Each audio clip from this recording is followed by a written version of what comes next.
Hello students. So last time we have talked about the movement of a force. We have talked about different types of force. If ये body है, okay. If I am applying a force on this body, right? If there is no turning effect, अगर ये body turn नहीं हो रही है, right? So this type of force is known as the linear force. Okay. Now if the same force is causing the body to rotate, okay. अगर इसमें body को अगर force apply करो और वो आगे जाने के बजाय if it is rotating about an axis, okay. So this type of force is known as the movement of a force, okay. The force which is producing a turning effect inside the body is known as the movement of a force, and the force which produces the translational motion or linear motion in the body is known as the linear force, or it is a just translational force, okay. So in this chapter we are only dealing with the movement of a force, that is the force which is producing the turning effect, okay.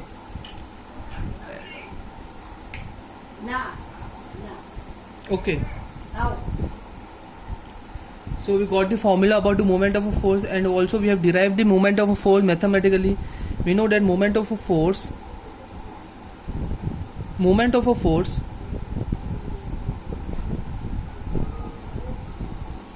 okay is equal to the magnitude. I'm not writing in a full form because I have already done in the previous module. So the moment of a force is equal to the magnitude of force applied, that is capital F, multiplied by r. R is the perpendicular distance from the pivot point, right? Like I took the example of a door, okay. This is a door, okay. Now we know that the door is always pivoted from one side, that is from one end the door is completely pivoted, okay. So door is not about to free cannot move, the door is cannot move from this point, okay. So it is pivoted from here, and the handle is also provided at the extreme end from the pivoted point, okay. Now if I want to open this door, then obviously I'll have to apply moment of a force. अगर moment of a force नहीं होगा तो door open नहीं होगा, right. तो moment of a force हमें सबसे कम कहाँ होगा, राइट. सबसे कम moment of a force जो होगा ना वो इस पॉइंट पे होगा, क्योंकि क्या है, अगर समझो इस पिवोटेड पॉइंट अगर मैं फोर्स यहाँ पे अप्लाई करूँ, राइट, यहाँ पे अगर मैं फोर्स अप्लाई करूँ तो ये डिस्टेंस जो है, ठीक है, ये मैक्सिमम डिस्टेंस नहीं है, इट इज लेस, मतलब इसके मुकाबले डिस्टेंस बहुत कम है, राइट. तो यहाँ पे अगर मैं मोमेंट ऑफ फोर्स लगाऊँ तो यहाँ पे मुझे बहुत ज़्यादा फोर्स अप्लाई करना पड़ेगा, ओके, ये डोर को ओपन करने के लिए, ठीक है. तो जैसे जैसे मैं इस पिवोटेड पॉइंट से जैसे जैसे दूर जाऊँगा, समझ में आ रहा है, और ये मैक्सिमम डिस्टेंस है डोर पिवोटेड पॉइंट से. अगर यहाँ पे मैं फोर्स अप्लाई करूँ तो यहाँ पे मुझे लीस्ट फोर्स अप्लाई करना पड़ेगा. लीस्ट फोर्स मतलब least movement of a force. यहाँ पे जो मेरा फोर्स होगा वो लीस्ट होगा, बिकॉज ये जो डिस्टेंस है पिवोटेड पॉइंट से, ये डिस्टेंस मैक्सिमम है. अगर मैं मिडल में कोई जगह पे अगर मैं फोर्स अप्लाई करूँ, then what will happen, in the middle the force will be maximum, that is the movement of a force will be more. लेकिन इस पॉइंट पे ये जो डिस्टेंस है कैपिटल आर इज मैक्सिमम, ये मैक्सिमम है. तो अगर डिस्टेंस जितना ज़्यादा होगा मूवमेंट ऑफ अ फोर्स उतना ही कम होगा, ठीक है. तो इस पॉइंट पे मुझे मेरा जो मूवमेंट ऑफ अ फोर्स होगा वो लीस्ट होगा, तो उसको लीस्ट फोर्स भी कहते हैं, okay. It is also known as the least movement of a force, और simply we can say it as a least force, okay. Now one more thing, when the movement of a force is in clockwise direction, right. For example एक steering wheel है, ठीक है, car में steering wheel होता है, right, कुछ इस तरह से, ठीक है. ये एक रफ डायग्राम है. तो जब यहाँ पे मैं फोर्स अप्लाई करूँगा, ठीक है, यहाँ पे जब मैं फोर्स अप्लाई करूँगा, जब मैं कार को मतलब जो स्टेयरिंग व्हील को यहाँ से पुश करूँगा, तो ये जो स्टेयरिंग व्हील है वो इस डायरेक्शन में रोटेट होगा, डेट इज इन क्लॉकवाइज. ये वाला फोर्स स्टेयरिंग व्हील को क्लॉकवाइज डायरेक्शन में रोटेट करेगा, राइट. लेकिन सेम फोर्स है, ठीक है, सेम फोर्स है, मैंने फोर्स का डायरेक्शन चेंज नहीं किया है, ओके. अगर मैंने ये फोर्स सेम यहाँ पे लगाया, ठीक है, ये पॉइंट है ए और ये पॉइंट है बी, ठीक है. अब मैंने पॉइंट ए पे फोर्स लगाया और इस पॉइंट को बोलते हैं point of application, okay. The point where I am applying the force, that point is known as the point of application, ठीक है. तो मैंने पॉइंट ए पे फोर्स लगाया, that is known as the point of application, और इस point पे I have not change the direction of the force, right.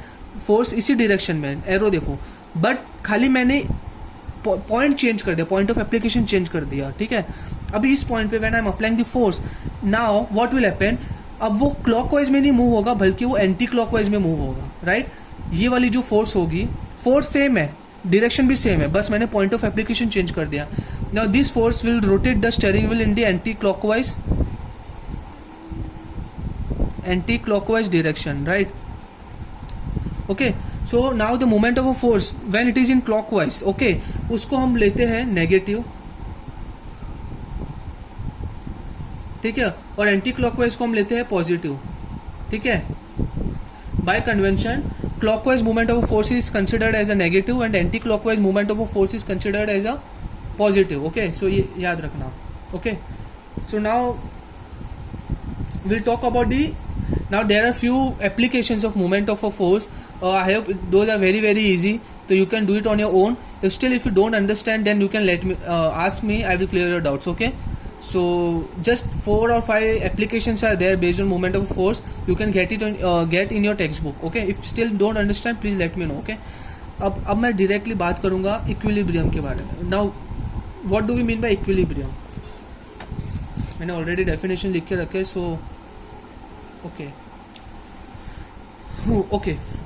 Equilibrium क्या होता है? फॉर एग्जाम्पल,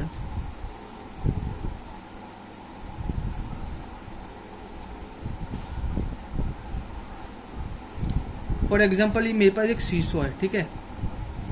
इसको मैंने सीसो, हमें पता है सेंटर से पिवोट होता है, मतलब सेंटर से वो फिक्स्ड होता है, ठीक है? अभी समझो मैंने इस पॉइंट पे मैंने एक वेट रखा जिसका वेट है 50 kg, ठीक है? तो क्या होगा, ये जो सीसो है वो इस डायरेक्शन में मूव होगा, that is it will rotate in clockwise direction. Now अभी समझो मैंने इस एंड पर भी मैंने सेम वेट रखा है 50 kg का, तो ये वाला क्या करेगा, ये सीसो को इस डायरेक्शन में लेके आएगा, ठीक है? अब दोनों जगह पे जब सेम वेट है तो इस सीसो ना ही तो इस जगह पे आएगा ना ही तो यहाँ पे रोटेट होगा. It will remain in the equilibrium position. समझ में आ रहा है? It will remain in the equilibrium position unless and until एक साइड में फोर्स कम या ज्यादा है, ओके? सो इसके कहते हैं इक्विलिब्रियम, ठीक है? So how can I define equilibrium? When a number of forces acting on a body produces no change in its state of rest or of motion, the body is said to be in equilibrium, ठीक है? एक body है, उसके ऊपर बहुत सारे forces act कर रहे हैं, लेकिन फिर भी उसकी बॉडी पे ना ही तो उसका बॉडी ना ही तो उसका स्टेट रेस्ट से मोशन पे आ रहा है, ना ही तो मोशन से रेस्ट पे आ रहा है, then I can say that the body is in equilibrium. Now equilibrium जो होता है it is divided into 2 types. The very first one is the static equilibrium, right? Static equilibrium क्या होता है? नाउ समझो एक टेबल है, there is a table over here, right? ने कैसा टेबल लिया यहाँ पे, ओके? इस टेबल पे मैंने एक बॉक्स रखा है. फॉर एग्जांपल इसका मास है 100 kg, okay? Suppose the mass of this box is 100 kg. अब ये जो वेट है वो एक्ट कर रहा है वर्टिकली डाउनवर्ड्स, ठीक है? So the weight is acting vertically downwards, but according to the Newton's third law of motion every body has an equal and opposite reaction, right? तो ये वेट क्या है? वेट इज नथिंग बट एक force होता है, right? तो ये box को जब मैंने इस टेबल पे रखा है, then what will happen? It is exerting a force in the form of weight in on this table. तो according to Newton third law of motion एक रिएक्शन फोर्स होगा जो ये टेबल इस बॉक्स पे अप्लाई करेगा. समझ में आ रहा है? और वो रिएक्शन फोर्स हमेशा, उसको हम ये भी रिएक्शन फोर्स बोलेंगे. It is known as reaction force.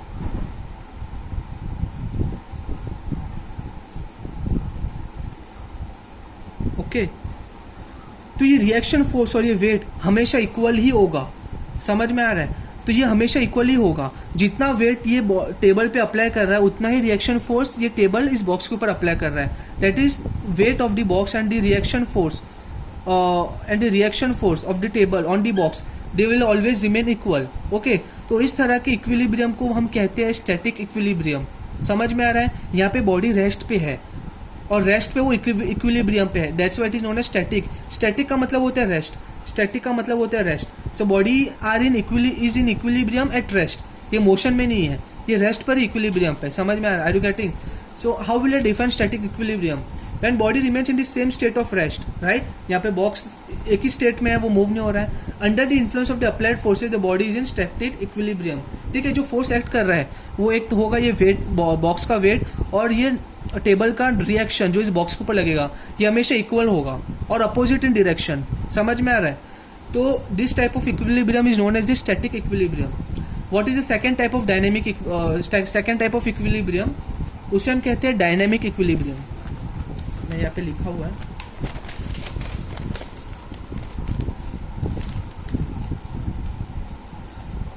Students, now what is dynamic equilibrium? ठीक है ना, हमारे प्रीवियस केस में हमारी बॉडी रेस्ट पे थी लेकिन फिर भी वो इक्विलिब्रियम में थी. नाउ डायनेमिक इक्विलिब्रियम में क्या होता है, जब बॉडी मूव हो रही है लेकिन फिर भी वो इक्विलिब्रियम में है. इसका बेस्ट एग्जांपल हम ले सकते हैं, अगर एक वाटर ड्रॉपलेट है, राइट? जब बारिश होती है तो उसमें वाटर ड्रॉपलेट्स होते हैं, right? So when water droplets,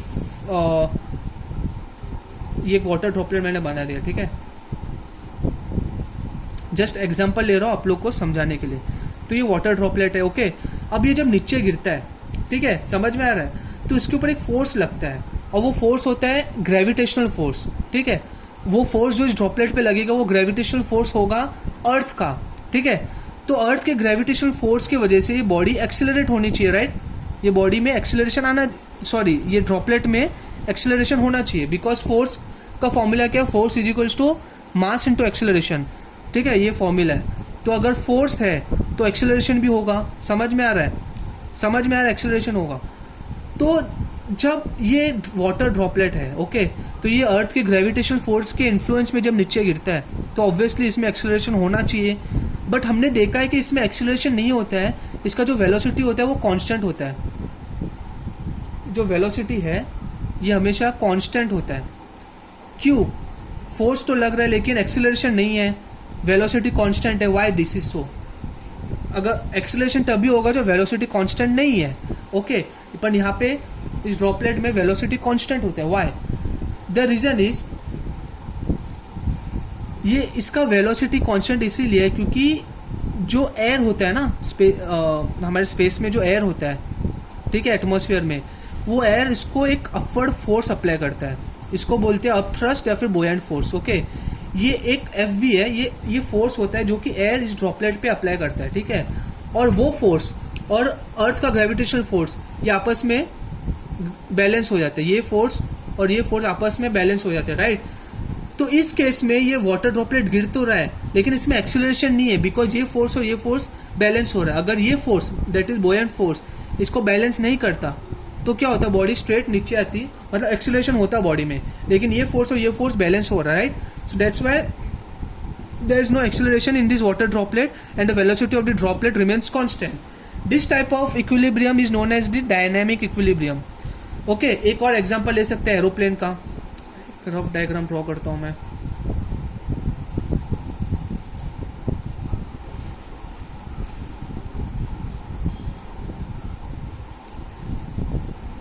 अरे यार, diagram is not so good.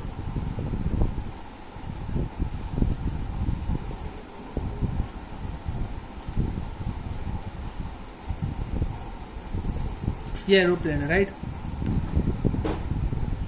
तो स्टूडेंट्स, ये एरोप्लेन लिए लैंड से एक फिक्स डिस्टेंस पे फ्लाई करता है. तो why it is not coming down? ये नीचे क्यों नहीं आता है?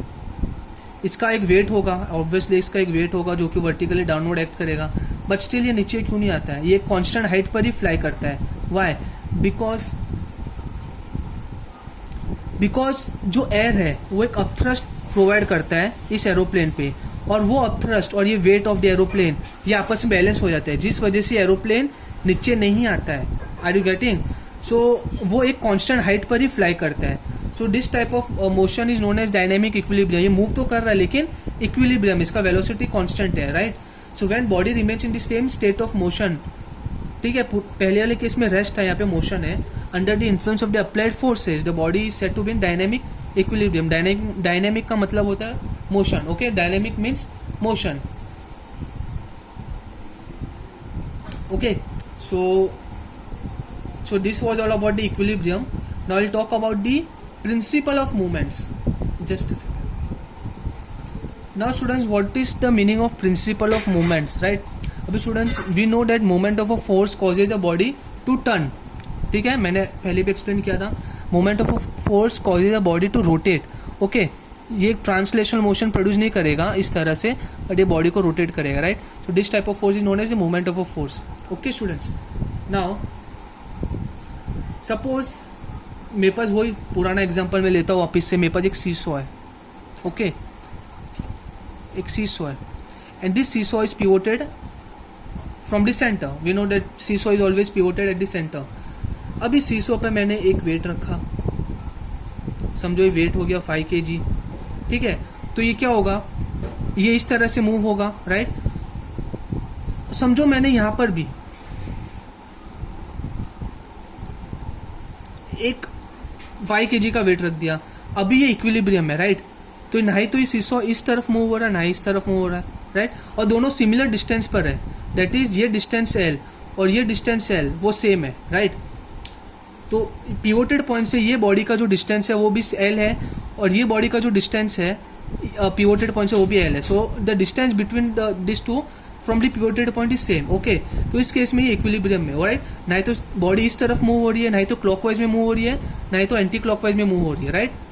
नाउ व्हाट, अभी समझो मैंने इसके ऊपर एक 3 kg का वेट और ऐड कर दिया, right. If I have added 3 kg of weight, अभी क्या होगा, ये सीसॉ इस तरफ मूव होगा, राइट. लेकिन इसको बैलेंस करने के लिए मैंने यहाँ पर भी 3 kg का वेट लगा दिया, ठीक है. तो अब ये इस तरफ मूव होगा, राइट. तो ये इक्विलिब्रियम में. नाउ सपोज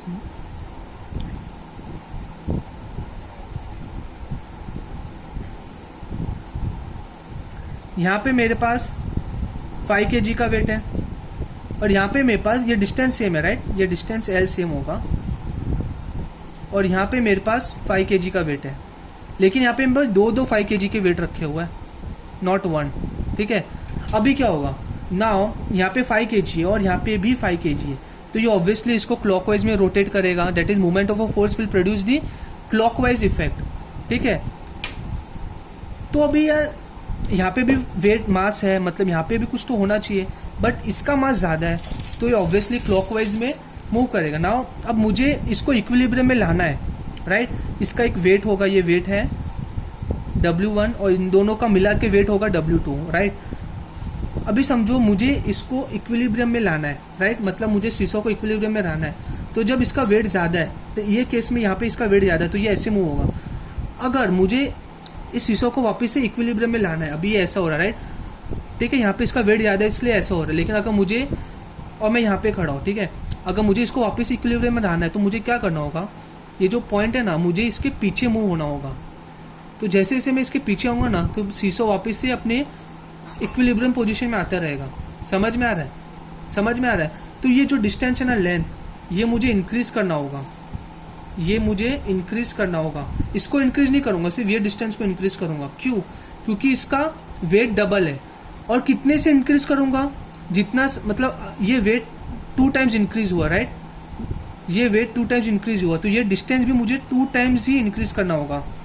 समझो इनिशियल डिस्टेंस है 5 सेंटीमीटर, तो अब जो मेरा न्यू डिस्टेंस होगा वो होगा 10 सेंटीमीटर इस केस में. तब जाके ये दोनों वापस से इक्विलिब्रियम में आ जाएंगे. Are you getting students? तो इसको हम बोलते हैं प्रिंसिपल ऑफ मूवमेंट्स. समझ में आ रहा है? आई एक्सप्लेन यू और अच्छे से. तो अगर एक सीसॉ है, सीसॉ पे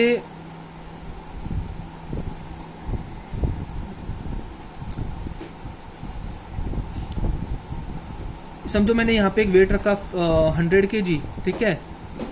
ये डिस्टेंस है for example L1 is equals to let's say 20 centimetre, ठीक है. थोड़ा बड़ा बनाता हूँ. ये 20 सेंटीमीटर मैंने इसको यहाँ पे रखा, ठीक है. L1 is the distance of this box from the pivoted point. और मेरे पास एक दूसरा बॉक्स है जिसका मास है 50 kg, जिसका मास है 50 kg, राइट. लेकिन फिर भी ये यहाँ पे इसका वेट ज्यादा है, तो मतलब ये सीसॉ में एक क्लॉकवाइज मूवमेंट होना चाहिए, लेकिन फिर भी इक्विलिब्रियम में है ये. क्यों? बिकॉज ये जो डिस्टेंस है ना, ये डिस्टेंस जो है वो डबल है. इस केस में यहाँ पे अगर 20 है तो यहाँ पे 40 सेंटीमीटर होगा. That is distance of this box from the pivoted point is 40 centimetre. Are you getting? ये है वेट W2, ये है वेट W1, ठीक है.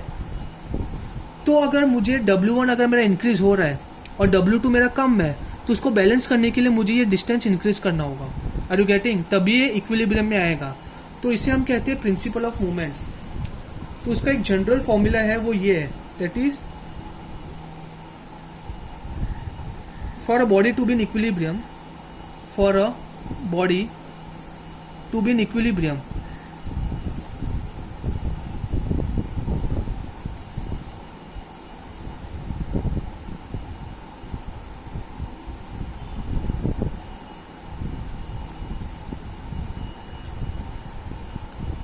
sum of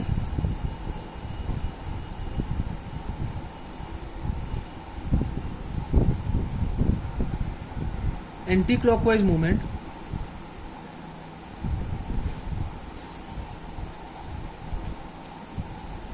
should be equal to sum of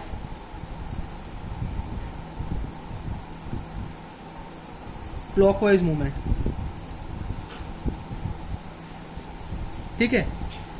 अभी ये केस में, ठीक है, ये केस में जो W1 है, राइट, ये और ये L1, ठीक है, मेरे पास मेरा मोमेंट ऑफ फोर्स का फॉर्मूला क्या था, right, force into distance from the pivoted point. तो मेरा जो वेट है, ठीक है, ये W1 मेरा एक वेट है, मतलब वो एक फोर्स ही होता है, राइट.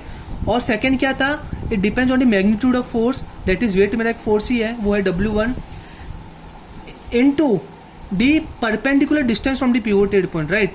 तो इसका perpendicular distance from the pivoted point है L1, ठीक है. तो ये वाला जो मोमेंट ऑफ फोर्स है, दैट इज W1 L1, ये बॉडी को क्लॉकवाइज मूव करेगा, राइट, ठीक है. लेकिन अगर मुझे इसको इक्विलिब्रियम में लाना है सीसॉ को, तो मुझे ये वाले वेट, मतलब ये वाला वेट इससे कम है, राइट. अगर मुझे इसको इक्विलिब्रियम में लाना है, दैट इज W2, ये वाला, तो मुझे इसका डिस्टेंस डबल करना होगा, राइट. तो ये वाला जो मोमेंट ऑफ फोर्स है, ये बॉडी को एंटी क्लॉकवाइज मूव करेगा, राइट, लाइक दिस. समझ में आ रहा है? तो बॉडी को अगर मुझे इक्विलिब्रियम में रखना है, तो उस केस में सम ऑफ एंटी क्लॉकवाइज मूवमेंट, मतलब ये इसका मूवमेंट ऑफ फोर्स और इसका मूवमेंट ऑफ फोर्स इक्वल होना चाहिए, राइट. तभी ये बॉडी इक्विलिब्रियम में रहेगी, ठीक है. अगर मूवमेंट ऑफ फोर्स इक्वल नहीं है, मतलब अगर समझो यहाँ पे मेरा movement of force 20 newton metre square है, और यहाँ पे समझो 15 न्यूटन मीटर स्क्वायर है, तो ये इक्विलिब्रियम में नहीं है, तो बॉडी क्लॉकवाइज में मूव होगी, क्योंकि यहाँ पे ज्यादा है. तो दोनों इक्वल होने चाहिए, यहाँ पे भी 20 न्यूटन मीटर स्क्वायर ही होना चाहिए. Just I am taking an example, okay. In that case the body will remain in equilibrium, and this is known as the principle of movements.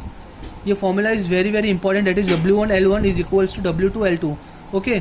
W1 L1 is equals to W2 L2, this is known as the principle of movements. इसका statement क्या है principle of movements का? According to the principle of movements, the algebraic sum of moments of all the forces acting on the body about the axis of rotation is zero. The body is in equilibrium, right?